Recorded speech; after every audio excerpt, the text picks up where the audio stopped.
Ndaramukije ndabaha n'ikaze muri aya makuru atekanye ikirere cyo kuri wa gatanu igenekerezo rya 8 Munyonyo umwaka wa 2024. Ejo mu gitondo hitezwe imvura mu ntara za Rutana, Ruyigi na Cankuzo.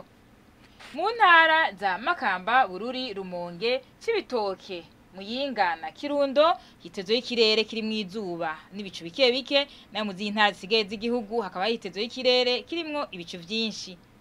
Ahazoba hakanye gusumba handi ni mu ntara ya Gitega, abipimo bizoba kuri degrees Celsius 13. Ku Muhingamo naho hitezwe imvura mu ntara zitari nke z'igihugu cacu. Mu ntara za Rutana na Ruyigi hitezwe ikirere kirimwo ibicu vyinshi, naho mu ntara za Makamba, Bururi, Rumonge, Cibitoke na Muyinga hakaba hitezwe ikirere kirimwo izuba n'ibicu bike bike. Ahazoba hashushe gusumba handi ni mu ntara ya Cibitoke, abipimo bizoba kuri degrees Celsius 28. Ejo mu gitondo hitezwe yuko izuba rizoseruka igihe cy'isaha 11 zirenga iminota 37 rirenge igihe cy'isaha 11 zirenga iminota 55 z'umugoroba.